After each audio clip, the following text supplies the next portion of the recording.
السلام علیکم ورحمۃ اللہ وبرکاتہ۔ نحمدہ و نصلی علی رسولہ الکریم، بسم اللہ الرحمن الرحیم۔ عربی کا معلم آپ کے سامنے ہے۔ یہ کتاب ابتدائی عربی سیکھنے کے حوالے سے ایک بہترین کتاب ہے، اور نحو اور صرف میں جو آپ پڑھیں گے اور جو پڑھا ہے اس کی بہترین مشق آپ اس کتاب میں کر سکتے ہیں، اور اس کا اپنا بہت بڑا ایک فائدہ ہے، مقام ہے اس کتاب کا۔ تو اسی لیے انشاءاللہ یہ کتاب آج سے شروع کی جا رہی ہے۔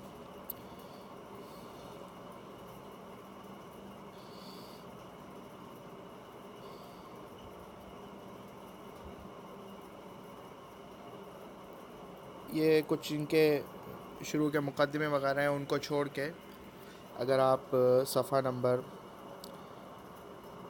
16 پر آئیں گے تو یہاں پر آپ کو اصطلاحات نظر آئیں گی۔ یہی اصطلاحات آپ علم النحو میں، علم الصرف میں پڑھ چکے ہیں، یہاں پہ دوبارہ سے ذکر کی جائیں گی۔ ظاہر ہے یہ ایک مکمل کتاب ہے تو اصطلاحات یہاں پر دوبارہ سے ذکر کی گئی ہیں، تو یہاں ان اصطلاحات کو دوبارہ پڑھنے کی ضرورت محسوس نہیں ہوگی، لیکن آپ سے درخواست ہے کہ آپ اس کو نہ صرف پڑھیں بھی بلکہ یاد بھی کریں ایک دفعہ دوبارہ۔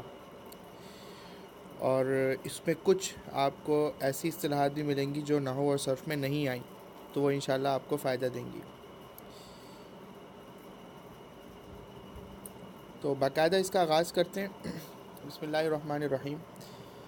عربی کا معلم، حصہ اول، الدرس الاول، کلمہ اور اس کی قسمیں، یا پڑھ چکے ہیں اور اس کو دوبارہ سے ہم پڑھتے ہیں۔ تم نے اردو یا فارسی کے صرف اور نحو میں کلمہ اور اس کے اقسام کا بیان تو پڑھ ہی لیا ہوگا، انہی باتوں کو ہم یہاں دوبارہ یاد دلاتے ہیں۔ دیکھیں، ان کو بھی پتہ ہے کہ انہوں نے اس کتاب کو ایسے مقام پہ رکھا ہے کہ اس سے پہلے طلبہ نحو و صرف کی ابتدائی باتیں پڑھ چکے ہوں۔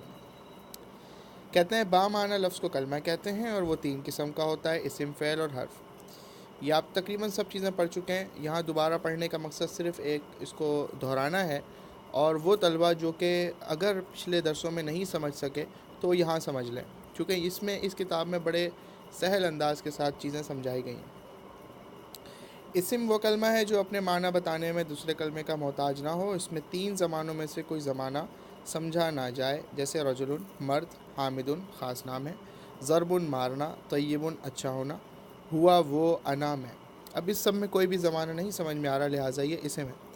فعل یہ وہ کلمہ ہے جس سے کسی کام کا کرنا یا ہونا سمجھا جائے اور 3 زمانوں میں سے کوئی زمانہ بھی اس میں پایا جائے، جیسے ضربہ اس نے مارا ماضی میں، ذہابہ وہ گیا ماضی میں، یذهب وہ جاتا ہے یا جائے گا یعنی حال میں یا مستقبل میں۔ نوٹ: اگر کام کا کرنا سمجھا جائے مگر زمانہ نہیں سمجھا جائے تو اسم ہی ہوگا، جیسے ضربن یعنی مارنا اسم۔ تو ضربن کے اندر جو مادہ ہے وہ ضرب کا ہی ہے، لیکن چونکہ اس میں زمانہ نہیں پایا جا رہا لہٰذا وہ اسم ہے، لیکن ضربہ کے اندر مادہ ضرب کا بھی ہے اور اس میں زمانہ بھی ہے، لہٰذا وہ اس فعل ہوگا اور اسم نہیں ہوگا۔ حرف وہ کلمہ ہے جس کے معنی اسم یا فعل کے ساتھ میرے بغیر سمجھ میں نہ آئیں، جیسے من، سے، علی پر، فی میں، الی تک یا اس کی طرف۔ ذهب زید الی المسجد، زید مسجد کی طرف گیا، اس کو انہوں نے فی کا استعمال بتایا ہے کہ یہ دوسرے اسم یا فعل سے ملے بغیر یہ اپنا معنی خود بظاہر بذات خود یہ اپنا معنی بیان نہیں کر سکتا۔ تو یہ آپ پڑھ چکے ہیں، دوبارہ آپ نے اس کو دہرا لیا اور اس کو اچھے سے یاد کریں۔ اسم کی قسمیں: اسم 2 قسم کا ہوتا ہے، نکرہ اور معرفہ، یہ آپ نے پڑھا ہے۔ نکرہ یہ وہ اسم ہے جو عام چیز پر بولا جائے، جیسے رجل، کوئی بھی مرد۔ اس لفظ سے کوئی خاص مرد نہیں سمجھا جاتا بلکہ ہر ایک اور کسی ایک مرد کو رجل کہہ سکتے ہیں۔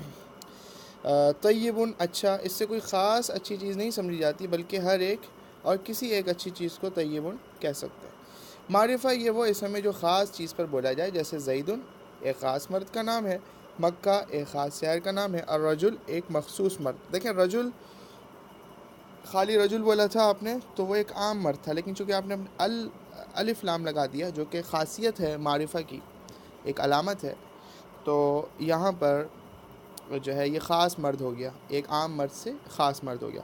معرفہ کی قسمیں بیان کر رہے ہیں، دیکھیں معرفہ کی 7 قسمیں ہیں: اسم علم، مثال ہے زید حامد، اس میں ضمیر ہوا، انتا انا، اس میں اشارہ ہے جیسے حاذا ذاکا، اس میں موصول جیسے الذی اللتی، جو کے معنی میں آتا ہے الذی ہمیشہ، وہ اسم جو منادہ ہو یا جیسے یا رجل، یعنی اس کے اوپر حرف ندا داخل ہو، جس بھی اسم پہ حرف ندا یعنی یا داخل ہو وہ بھی معرفہ ہوگا۔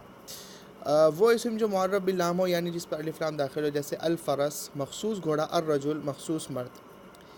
ایسے ہی وہ اسم جو معرفہ کی مذکورہ قسموں میں سے کسی ایک کی طرف مضاف ہو، یعنی مضاف ہو اس کی نسبت اس کی طرف ہو، اس کو جوڑا جائے اس کی طرف، اس اسم کی طرف، جیسے کتاب و زید، کہ کتاب زید کی کتاب، کتاب و حاذا اس کی کتاب، کتاب و رجل مخصوص مرد کی کتاب۔ تو آپ دیکھیں اس میں کتاب کی اضافت کی گئی ہے، کتاب کو جوڑا گیا ہے ایک ایسے اسم کے ساتھ جو کہ معرفہ ہے، تو لہٰذا جو ہے یہ پورا مکمل جو مرکب ہے یہ مرکب توصیفی بن جائے گا، اور اسے ہم کہتے ہیں جو ہے اسے مرکب اضافی بن جائے گا یہ، اور اس میں ایک اسم کی اضافت دوسرے اسم کی طرف ہو رہی ہے۔ ان مثالوں میں لفظ کتاب بھی معرفہ ہو گیا ہے۔ تنبیہ دی ہے کہ ان مثالوں میں لفظ کتاب بھی معرفہ ہو گیا ہے۔ وجہ کیا ہے کہ کتاب اگر اکیلی بولی جائے اگر تو وہ نکرہ ہوگی، لیکن چونکہ ایسے اسم کی طرف اس کی اضافت ہو گئی جو کہ معرفہ تھا الف لام لگنے کی وجہ سے، تو وہ کتاب بھی اب معرفہ بن گئی۔ یہ بتانا یہاں پر ان کا مقصود تھا۔ چوتھے نمبر پہ کہتے ہیں اقسام مذکورہ کے سوا بقیہ تمام اسماء نکرہ ہیں، ان کی بھی کئی قسمیں ہیں، جن میں سے دو بڑی قسمیں یہ ہیں، اسم ذات اور اسم صفت۔ اسم ذات یہ وہ اسم ہے جو جاندار یا بے جان چیزوں کی خود ذات کا نام ہو، جیسے انسان، فرس، حجر، تو یہ اسم ذات ہے۔ اور اسم صفت یہ وہ ہے جو کسی شے کی صفت بتائے، جیسے حسن قبیح، تو حسن اور قبیح یہ بذات خود یہ ان کا کوئی معنی نہیں ہوتا، یہ کوئی صفت بتانے کے لیے آتی ہیں، جاندار کی صفت بتانے کے لیے آتی ہیں یا بے جان کی صفت بتانے کے لیے آتی ہیں، تو یہ سمجھ سکتے ہیں۔